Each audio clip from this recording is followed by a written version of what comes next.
제목은 이제 오늘 말씀의 제목은 부전자전인데요.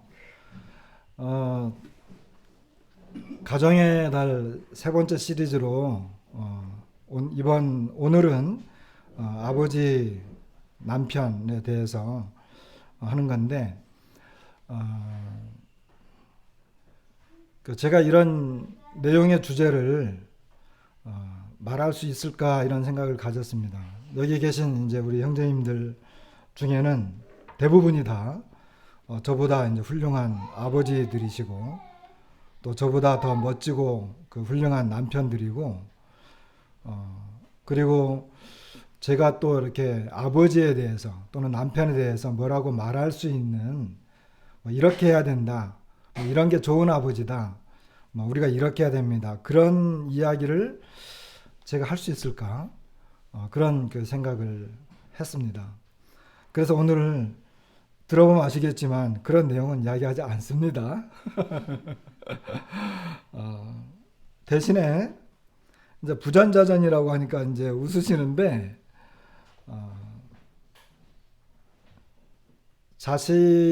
자식이 자기를 닮으면 좋아하겠죠.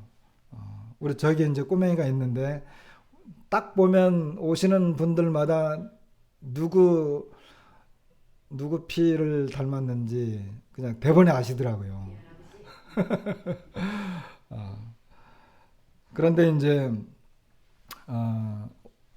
우리 모든 아버지들의 그리고 특별히 이제 우리 그리스도인 아버지들의 마음속에 진정한 아버지 누구죠? 네, 바로 이제 우리 하나님 아버지이십니다. 그래서 그 하나님 아버지에 대해서 그리고 그분을 대하는 우리의 태도 그리고 그분이 어떠하신 분인가를 잘 알면 잘 알수록 또 모든 아버지들은 더 좋은 아버지가 되지 않겠습니까? 그래서 이제 그러한 내용으로 좀 생각을 해봤습니다. 그래서 많은 이야기를 할 수 없지만 특별히 오늘 이제 능력, 사랑, 용서에 대해서 좀 생각을 해볼까 합니다. 먼저 마태복음 5장 48절에 보면 이런 말씀이 있어요.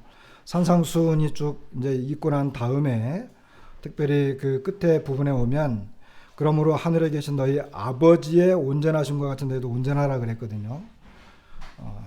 하나님처럼 온전해라 그러면 우리가 정말 설 곳이 없잖아요.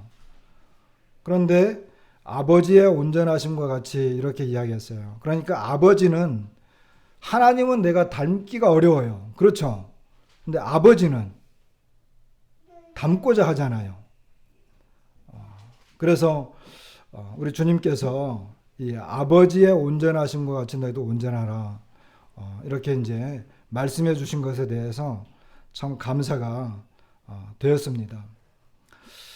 제 나이 때쯤 되면 그 정도 되는 이제 우리 형제님들, 저도 마찬가지이고, 아버지 이렇게 하면 우리나라 사람들은 아마 그런 경우가 많을 거예요. 아버지 하면 그 이미지가 썩 좋은 이미지만 갖고 있는 분들 많지 않을 거라고 생각해요. 아버지에 대한 이미지가. 그 얼마 전에 제가 동영상을 하나 우연히 봤는데 어떤 동영상이냐면 여러분 잘 아는 그 배우 최수종 씨에 대한 동영상이었어요. 그 최수종 씨가 한 번씩 이렇게 무슨 프로죠? 하여간 그런 프로에 나오면 너무너무 이렇게 닭살 돋도록 남편의 역할을 하더라고요. 그리고 자녀들에게도.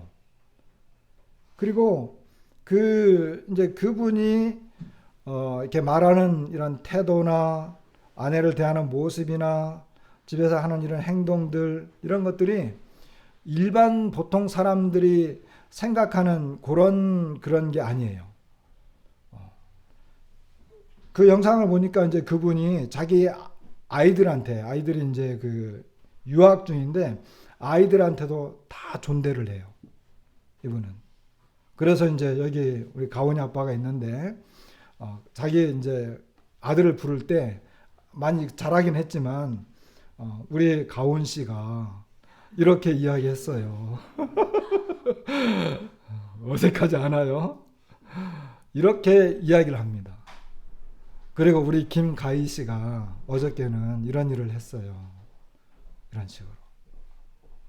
그러니까 자기 자녀들한테도, 뭐 아내한테는 두말할 것도 없고, 그런데 그분이 왜 그랬는가 하는 것을 이제 이야기하더라고요. 왜 자기가 그렇게 하게 됐는가는 그분의 아버지의 영향을 받았대요.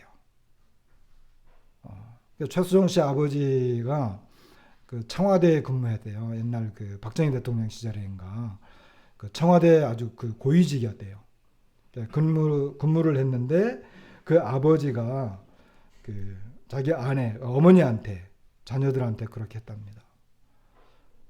그래서 이제 그런 걸 알게 됐는데, 설령 그렇다 하더라도 나중에 이제 폭삭 망해가지고 완전 쫄딱 거지가 돼가지고는 다시 이제 그 배우로 캐스팅돼서 이게 이제 회복이 됐는데, 그 내용을 듣다 보니까 참 놀랍게 산다. 저렇게 살 수 있으면 얼마나 아름답고 훌륭한가. 평범하지 않기 때문에 모든 사람들이 그렇게 살지 못하고 있지만 저렇게 할 수만 있다면 정말 그 사랑과 배려, 존경, 그리고 신뢰 이런 것들이 쌓여 있는 좀 그런 가정이로구나. 그분들도 다 이제 그 크리스찬들이잖아요. 그래서 더더욱 그 감사가 됐습니다. 그런데 대체적으로 저도 그렇고 아마 우리 중에 계신 분들이 뭐 다 잘 모르겠지만 우리 아버지 별로 능력이 없으셔. 무능력해.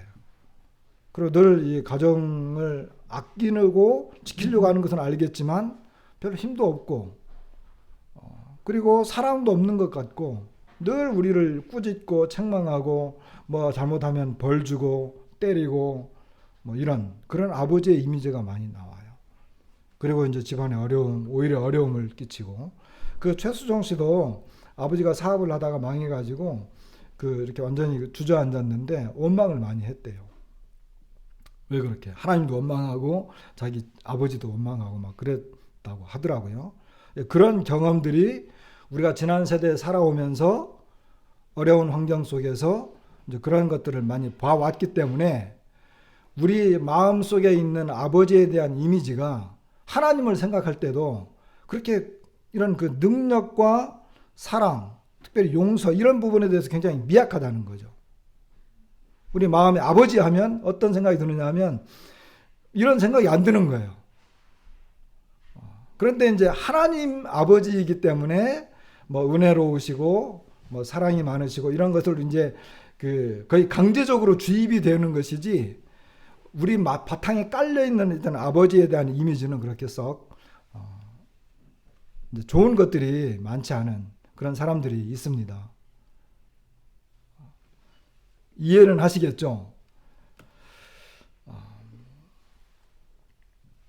자, 그래서 아버지인 저를 포함해서 이제 우리 아버지 또는 남편들이 그러면 내가 어떻게 이 이미지를 바꿀 수 있고 그리고 내가 섬기고 있는 이 하나님을 얼마나 이렇게 내가 신뢰할 수 있는가. 그리고 그 하나님을 신뢰하게 되었을 때 진정한 그 아버지 상이 나로부터 또 나타나게 되는 거죠. 그래서 내 육신의 아버지로부터 온 잘못 부정적인 이런 이미지가 설령 있었다 할지라도 아니면 뭐 좋은 이미지가 있었다 할지라도 그러나 하나님 아버지 하나님을 신뢰하게 될 때 그 하나님의 그 능력 그리고 하나님의 사랑 그리고 하나님의 그 용서 이와 같은 그 정해진 몇 개 안 되는 주제이지만 이와 같은 것들을 통해서 그분을 신뢰하게 된다면 그리고 그분의 사랑을 조금이라도 내가 더 이해하고 그분의 사랑을 내가 받아들이게 되고 그리고 그것을 내가 따라가고자 한다면 나 역시 이제 좋은 아버지나 좋은 남편 이와 같은 어떤 그런 그 모습이 조금 더 가까워지지 않을까 그런 생각을 하게 됩니다. 그래서 처음에 말씀드린 것처럼 뭐 아버지는 이렇고 저렇고 아버지 학교 같은 데 가면요 정말 눈물을 이제 막 펑펑펑펑 쏟으면서 이렇게 교육을 받고 그래요. 거기 가면 그 사람들이 이제 아버지 학교 같은 데 가서 이제 교육 받을 때 그렇게 말해도 나는 안 그래 뭐 절대 뭐 그러지 않을 거야 해도 거기 가면 그냥 눈물을 쏟아요. 이제 그런 어떤 그런 것들보다는 이제 오늘 그 세 가지의 주제를 가지고 아버지 하나님 그분을 내가 신뢰하게 되었을 때 그 아버지를 신뢰하는 그 신앙과 믿음이 나를 통해서 나타나게 되고 또 그렇게 했을 때 좋은 아버지에 대한 상들이 우리에게 맺혀지지 않을까 그런 생각을 좀 해보게 됩니다. 그래서 오늘 첫 번째 주제는 능력인데 이것은 이제 출애굽기 내용입니다. 잘 아시는 것처럼 이제 이스라엘 백성들이 이제 홍해를 건너게 되잖아요. 그래서 애굽에서 이제 유월절을 통해 가지고 장자들이 죽고 10가지의 기적이 이제 이적들이 막 일어난 다음에 홍해를 건너게 되는데 홍해를 건너려고 보니까 앞에는 바다이고 뒤에는 애굽 군대가 기마병을 끌고 바로 코앞에까지 쫓아왔습니다. 이제 절체절명의 순간이잖아요. 절체절명의 순간. 그런데 이제 하나님께서 모세를 통해 가지고 그 홍해 바다를 열고 그 홍해를 드디어 이제 건너게 됩니다. 홍해를 건넌 다음의 이야기입니다. 바로 직후의 이야기입니다. 그래서 출애굽기 14장 30절부터 15장 2절까지인데 30절에 보면 그날에 여호와께서 이같이 이스라엘을 애굽 사람의 손에서 구원하시매 이스라엘이 바닷가에서 애굽 사람들이 죽어 있는 것을 보았더라. 이스라엘이 여호와께서 애굽 사람들에게 행하신 그 큰 능력을 보았으므로 백성이 여호와를 경외하며 여호와와 그의 종 모세를 믿었더라. 이때 모세와 이스라엘 자손이 이 노래로 여호와께 노래하니 일렀으되 내가 여호와를 찬송하리니 그는 높고 영화로우시며 말과 그 탄자를 바다에 던지셨음이로다. 여호와는 나의 힘이요 노래시며 나의 구원이시로다. 그는 나의 하나님이시니 내가 그를 찬송할 것이요 내 아버지의 하나님이시니 내가 그를 높이리로다. 여기 특별히 30절에는 애굽 사람의 손, 31절에는 애굽 사람들에게 행하신 그 큰 능력. 여러분 성경에 보면 이 큰 능력이라고 하는 그 나나주에 보면 손이라고 다시 번역이 됐어요. 그래서 큰 이 능력이라고 하는 단어는 손이라고 하는 그 히브리어 그 단어입니다. 그런데 애굽 사람의 손이 컸습니까? 아니면 하나님의 그 큰 손이 더 컸습니까? 하나님의 그 큰 손이 더 컸죠. 뒤집어서 이야기하면 애굽 사람의 능력에서 하나님의 그 더 큰 능력으로 그들을 구원해 낸 것입니다. 그리고 애굽 사람의 손에서 하나님께서 더 큰 손으로 그 이스라엘 백성들을 구원해 내신 거죠. 그런데 놀라운 것은 홍해 바다를 건너서 구원받은 다음에 이 모세가 그리고 이스라엘 백성들이 비로소 이 노래를 불렀다고 하는 것입니다. 맨 처음에 하나님께서 모세를 시내산에서 맨 처음 불러냈을 때 하나님께서 내가 너를 통해서 이스라엘 백성들을 구원해내겠다. 내가 강한 손으로 너를 구원해 건져내겠다. 이스라엘 백성들의 고통을 내가 받기 때문에 내가 건져내겠다. 너의 말을 듣지 않을 것이다. 그러나 내가 강한 손으로 그들을 제압할 것이고 그들을 건져낼 것이고 그들은 보낼 것이다. 이런 이야기들이 이제 출애굽기에 계속 나오거든요. 그런데 모세는 강물이 피로 변하고 뭐 파르대가 들끓고 우박이 치고 마지막에 이제 장자의 죽음을 통해서 이제 구원받고 나오는데도 여러분 모세가 진짜 하나님 앞에 구원의 노래를 부른 것은 홍해를 건넌 다음입니다. 그리고 애굽 사람들이 그것도 애국 군대가 그 바다에서 완전히 진멸당해가지고 그 사람들이 죽어서 둥둥 떠 있는 것을 보았을 때 비로소 이 구원의 노래를 부르게 된 것입니다. 모세가 하나님은 나의 힘이다 라고 말한 것이 뭐 그냥 피로 변하고 개구리가 막 들끓고 모기가 막 들끓고 우박이 내려서 이집트 사람들을 완전히 진멸할 때 정말 하나님은 나의 힘입니다, 나의 구원입니다 이렇게 하지 않았어요. 어쩌면 모세는 그때까지도 계속 반신반의했을지도 몰라요. 홍해를 건너기 전까지도 하나님께서 모세에게 책망하세요. 왜 주저하느냐 이러거든요. 그러면서 내 지팡이를 앞으로 내밀라 그러잖아요. 백성들은 막 원망하고 있고 우리를 여기 빠져 죽게 할 거냐, 그렇게 하려고 우리를 데려왔느냐, 그걸 다 보았어요. 기적을 10가지의 기적을 다 봤는데도 여전히 그들은 하나님에 대한, 그들을 구원하시고자 하는 하나님의 그 능력과 하나님이 어떤 분인가에 대해서 노래하지 못했어요. 그런데 여기 15장 1절에 이때에 모세 드디어 노래하게 됩니다. 어떤 노래를 하게 됩니까? 내가 여호와를 찬송하리. 여기 내가, 2절에는 나의 힘, 나의 노래, 나의 구원, 그는 나의 하나님, 내가 그를 찬송할 것이다. 내 아버지의 하나님, 내가 그를 높이리로다. 계속해서 내가 하는 거예요. 비로소 이제 드디어 나의 하나님이 된 거예요. 나의 구원이 된 거예요. 나의 하나님이 나의 힘이었어요. 그분은 나의 노래가 된 거예요. 그분은 나의 내가 그분을 찬송하게 된 것이에요. 내가 그분을 높이게 된 거예요.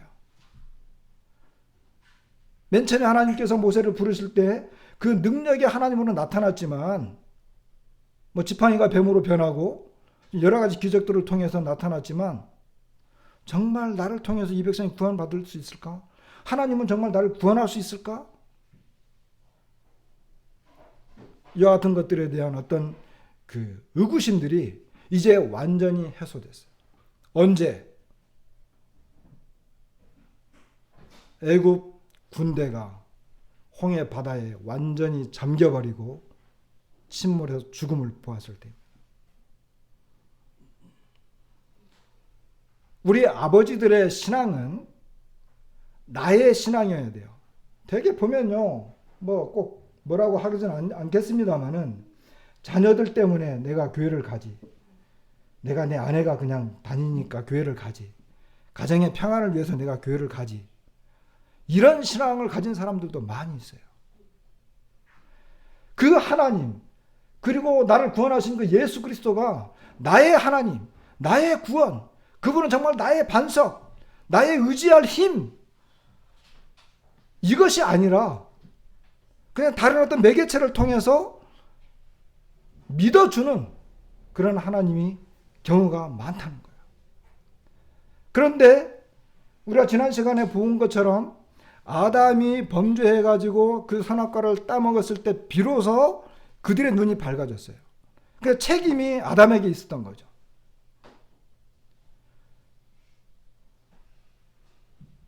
아버지들의 신앙이, 그리고 아버지들의 그 개인의 하나님이 그 자신, 아버지의 하나님이 되었을 때 그 가정과 그 사회와 그 교회가 비로소 온전해지고 든든해집니다.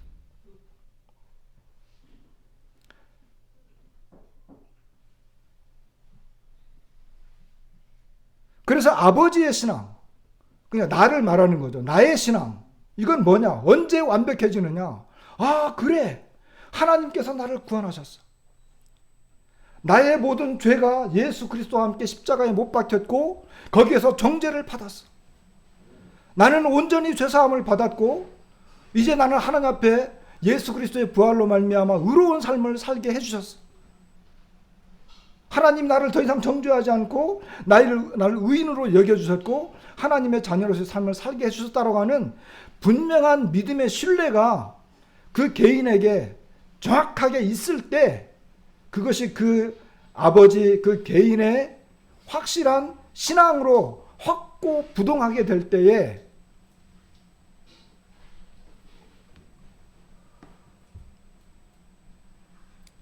그 가정의 아버지로서의 이 신앙, 이게 전체적으로 존재할 수 있고 살아날 수 있다는 것입니다.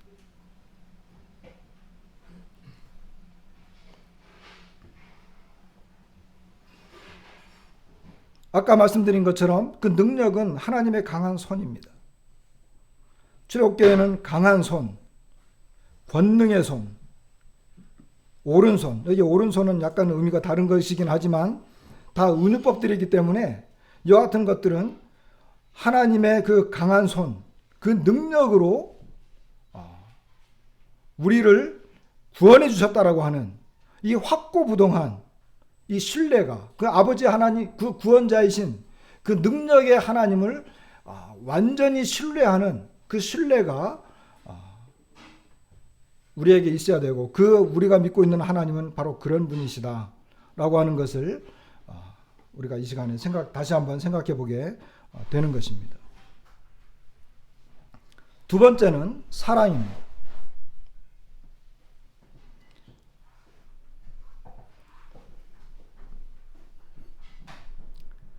어떤 사람이 바다에 빠졌습니다. 보니까 이 무서운 상어가 그를 향해서 다가오고 있어요. 근데 생각을 해보세요. 어떤 그 굉장한 능력이, 예를 들어 뭐 여기 이제 뭐 커다란 군함이라든지 아니면 무슨 뭐 포경선이라든지 상어를 잡는 어떤 그 전문적인 배가 있어가지고 바다에 빠진 이 사람을 상어의 그 위협으로부터 그냥 건져냈어요. 그래서 이 사람이 구원을 받았어요. 이 죽음으로부터 구원을 받았어요. 첫 번째 사람입니다. 자, 두 번째 사람. 상어가 확 물려고 덤벼드는데 어떤 한 사람이 갑자기 뛰어들어가지고 상어 앞에 턱 나타나가지고는 그 사람이 상어밥이 돼버리고 그 상어가 그 사람을 물고 막 그냥 하는 동안에 내가 구원을 받았어요. 그렇다고 한다면 여러분, 이 두 가지의 구원 중에 어떤 구원이 더 여러분 개인에게 더 생생하겠어요? 물론 다 생생하겠죠. 그렇죠. 근데 어떤 강력한 알 수 없는 어떤 힘이, 그런 그 능력의 힘이 나를 그냥 상어로부터 상어를 그냥 압제해가지고 나를 건져 줄 수도 있고, 두 번째는 갑자기 모르는 어떤 사람이 뛰어들어가지고 나를 건져내겠다고 바다에 뛰어들었는데 상어가 나를 물지 않고 그 사람을 오히려 희생시켰어요.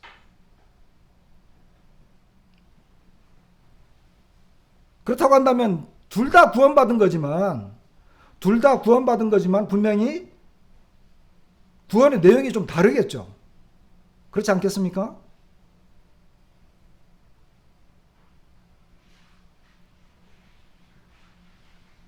어떤 목적을 가지고 그 사람이 살고자 했을 때 두 번째 경우가 그 사람이 살아난 다음에 누군가를 위해서 더 헌신적이고 희생적인 삶을 살 확률이 더 많습니다. 그렇지 않겠어요? 나를 위해서 죽어주신 그분이 누구일까? 신분을 알 수 있다면 그분을 위해서 살겠죠.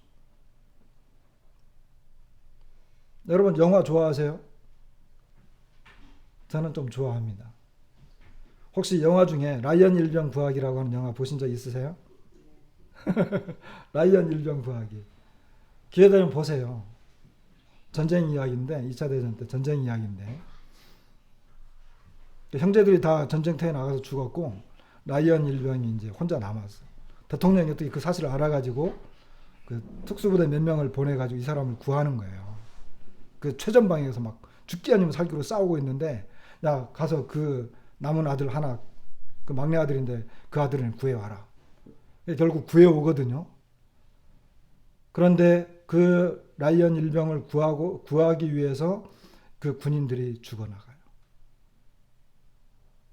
라이언 일병이 나중에 이제 나이가 잔뜩 들어가지고 묘지에 가가지고 이 군인들 묘지에 가서 보면서 뭐라고 하느냐면, 제가 잘 살았죠. 제가 그래도 보람 있게 산 거 맞죠? 이런 이야기를 해요.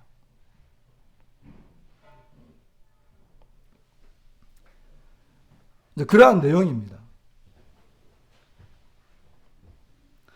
여러분, 예수님께서 오늘도 우리가 이제 만찬을 통해서 예수님의 죽으심을 기억했어요. 자, 한번 생각을 한번 해보십시다. 하나님께서 우리를 죄로부터 구원해 주셨고, 이제 우리를 이제 의의 자녀로 받아 주셨잖아요. 예수 그리스도의 십자가와 죽음, 이 부활을 통해서 그렇게 하셨어요.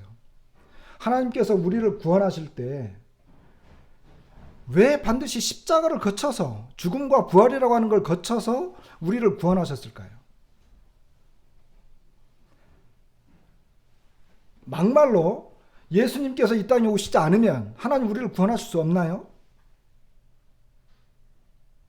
어떻게 생각하세요?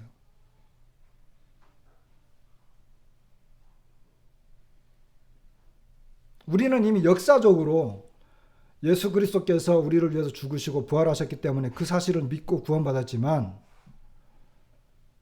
좀 돌이켜가지고 하나님께서 우리 인간을 구원하실 때, 뭐 구원이라고 하는 게 어떻게 보면은 마귀를 압제하고 마귀를 없애버리고 우리를 그냥 구원해도 되잖아요.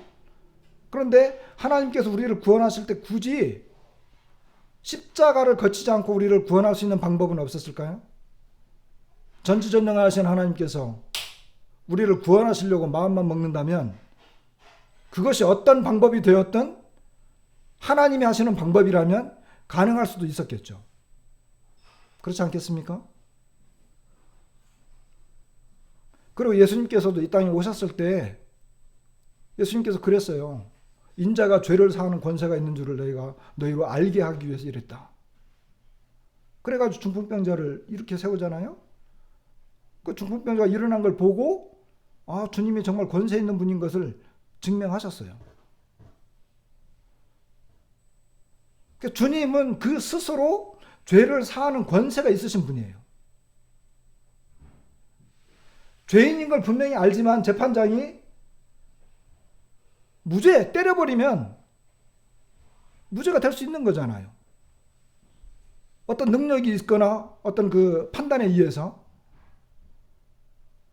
예수님은 정죄할 수도 있고 우리를 죄인으로 몰아붙일 수도 있죠. 자, 그러면 하나님께서 우리를 구원하실 때 굳이 십자가가 없었다고 한다면 우리를 구원하실 수 없는 분인가? 이제 그런 이야기죠. 그런데 왜 하나님께서는 십자가와 부활이라고 하는 그 통로를 통해서 우리를 구원하시고 예수 그리스도께서는 십자가의 죽으심을 통해서 우리를 구원하셨을까요? 왜 그렇게 하셨을까요? 아까 예를 든 그 내용하고 이제 유사한 거죠. 고린도후서 5장에는 이런 말씀이 있습니다.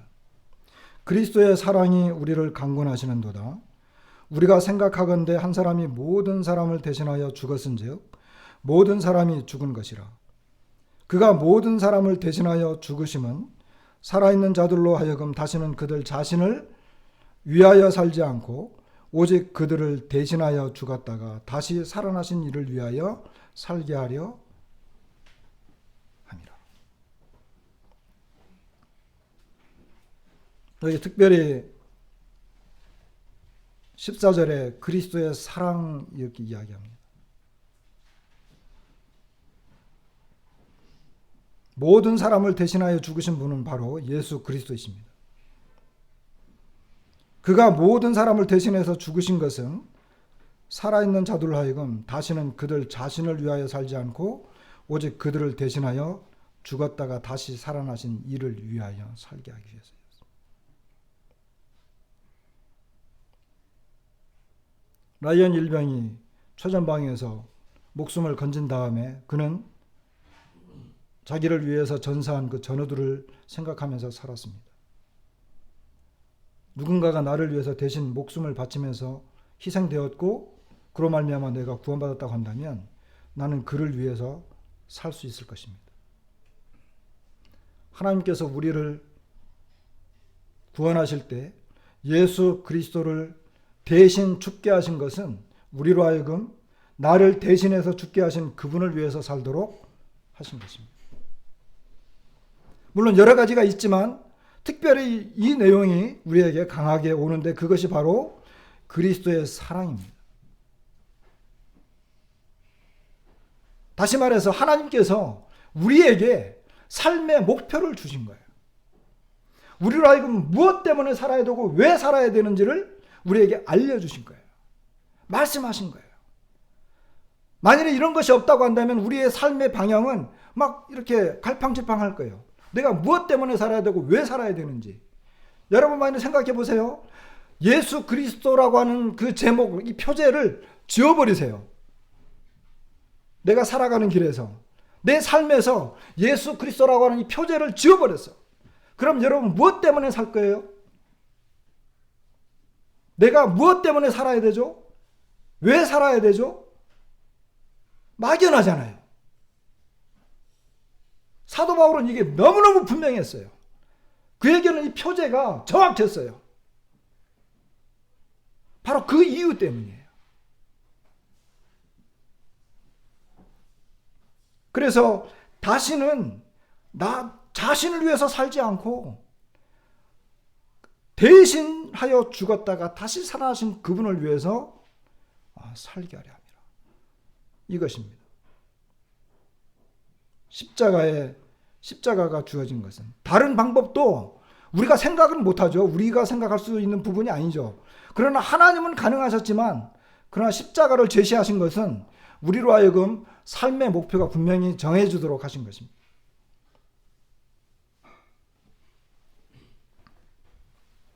만일에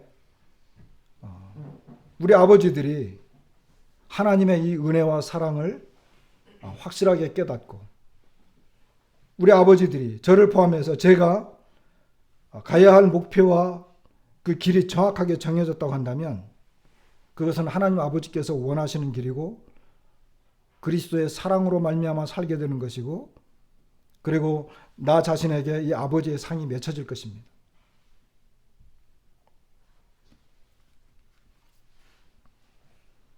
자, 세 번째 주제는 용서입니다. 여러분 이 그림은 딱 보니까 알겠죠? 네. 여러분 이 누가복음 15장에 나오는 이 탕자의 비유는 너무나 유명한 내용입니다. 그런데 한 가지 우리가 기억해 둘 게 있는데요. 이 아들이 하늘과 아버지께 죄를 범했기 때문에 저는 아버지 아들이라고 말할 수 없습니다. 하면서 돌아왔어요. 그런데 이 장면 속에서 이 아버지는 상거가 멀지만 멀리서 아들이 돌아오는 걸 한눈에 딱 알아봤어요. 그럼 달려가 가지고 그를 깨어났습니다. 이 내용과 그림에서 이 아버지는 그 아들에 대한 책망이 없다는 거예요.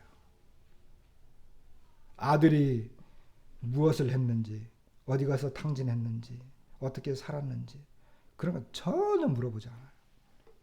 그런 내용이 아예 없어요.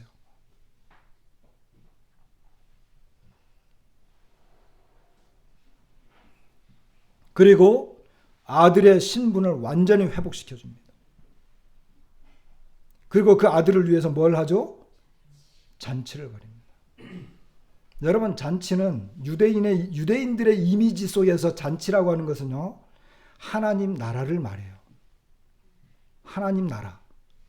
그래서 구약성경이나 신약성경에 보면 이런 잔치 이야기가 간혹 나오는데 또 연회 이야기들이 나오거든요.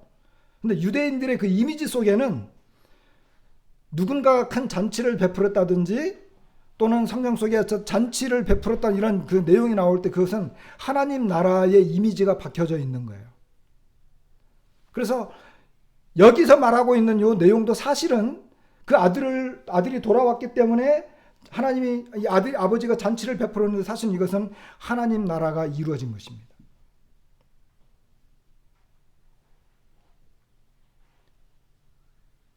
그런데 그 잔치에 들어가기를 원하지 않았던 사람들이 있었죠. 그죠? 하나님 나라를 배척했던 사람들. 바리새인 서기관 이런 사람들이잖아요. 큰아들하고 비유되는 사람들. 그런데 아버지께서는 이와 같은 것들을 통해서 하나님 나라의 그 모습을 우리에게 보여주신 거예요. 우리가 하나님 나라에 들어갈 때 하나님께서 우리를 완전히 받아주셨습니다. 우리를 책망하지 않았어요. 여러분 구원받을 때 여러분 책망 받았나요?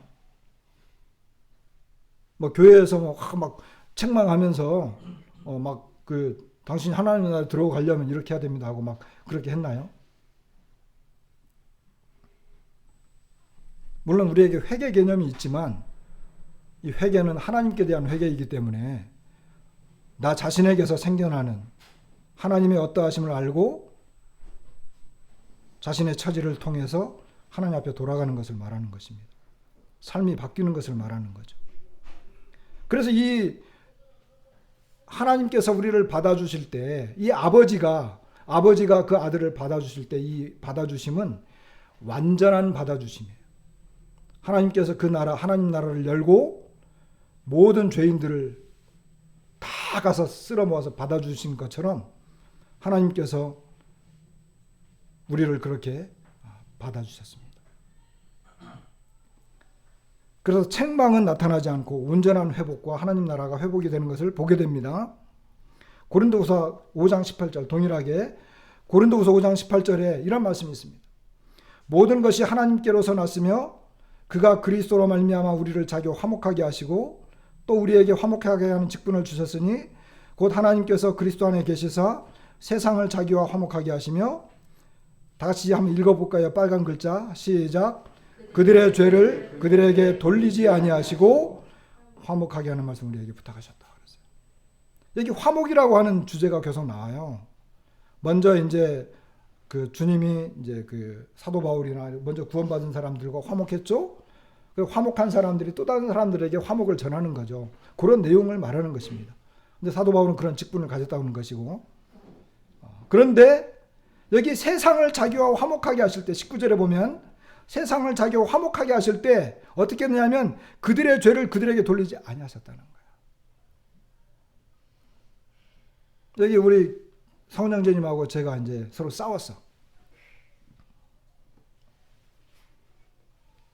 화목하려고 그래. 화목하러 가가지고 너 그때 그랬지. 너 왜 나한테 그렇게 말했어? 뭐 그거 갚을 거야 안 갚을 거야? 그리고 그렇게 말한 것은 너무 심한 거 아니야? 막 싸워. 그리고 막 죄를 막 들춰내. 그럼 화목이 되나요? 화목하겠다는 거야? 아니면 싸우겠다는 거예요? 하나님의 이 화목의 방법은 그들의 죄를 그들에게 돌리지 아니하셨다는 것입니다. 덮었다는 것입니다. 예수 그리스도의 그 거룩한 보혈로 덮었다는 것입니다. 거기에는 모든 죄가 다 덮어졌습니다. 그렇게 해야 화목이 되는 것입니다. 제가 예전에도 제가 말씀을 드렸지만 여러분 가장 하나 될 수 없는 존재가 뭔지 아십니까? 정말 하나 될래야 될 수 없는 존재가 있어요. 그게 뭐냐면요. 하나님과 죄인이에요. 하나 될래가 될 수 없고 화목할 수가 없는 그 존재들이에요. 왜냐하면 하나님은 죄와 상관없어요. 죄를 알지도 못하신 분이라고 했어요. 죄인들에게서 멀리 떠나 계신 분이라고 그랬어요. 하나님의 특성상 죄인을 의롭다고 하실 수 없는 분이에요. 죄인은 죄인이라고 그러고 의인은 의인이라고 해야 돼요. 그러니까 하나님과 죄인은 하나 될 수도 없고 화목될 수도 없고 완전히 이것은 원수예요. 그런데 그 하나님께서 우리와 하나 되기 위해서 예수 그리스도를 통해서 이 땅에 우리를 구원하실 때 우리에게 우리의 죄를 묻지 않았다는 거예요. 우리의 죄를 우리에게 돌리지 않았어요. 예수님도 십자가상에서 아버지여 저들의 죄를 저들에게 돌리지 마십시오. 저들이 하는 짓을 알지 못합니다. 이렇게 이야기했어요.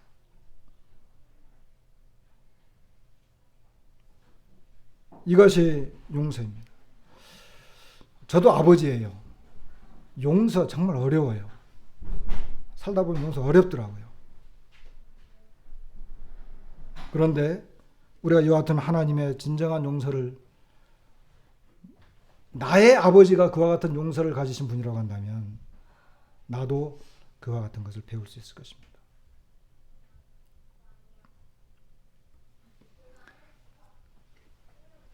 결론을 마무리하겠습니다. 요한복음 20장 17절 18절 말씀에 보면 우리 주님께서 이제 그 마리아에게 이제 이야기하는 장면인데 잘 아시는 내용입니다. 형제들에게 17절 중간에 보면 너는 내 형제들에게 가서, 저는 이 말씀이 참 좋아요. 이 말씀 볼 때마다. 사실 형제 같지도 않은 형제들이잖아요. 다 도망가 버렸잖아요. 베드로 같은 경우는 어때요? 아, 주님이 베드로 보고 형제 맞아. 어려운 거잖아요. 근데 내 형제들에게 가서, 내 제자들에게 가서도 아니고 내 형제들에게 가서, 이렇게 이야기해요. 우리 주님의 마음이었어요.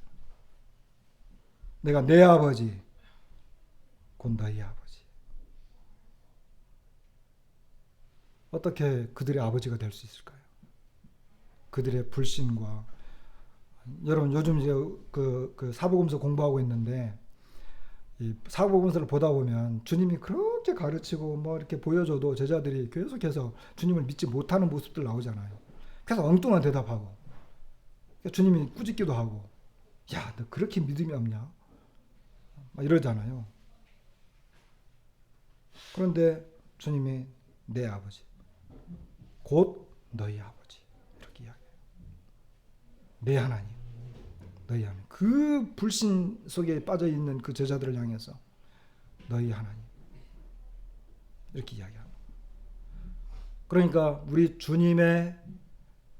주님의 형제이고 주님의 아버지, 어떤 분이 있었어요? 하나님 아버지와 예수 그리스도. 그 관계는 뭐 어떻게 뭐 그 하나됨이라고 하는 것, 그 영광이라고 하는 것은, 이것은 뭐 어떻게 표현하기 어렵잖아요.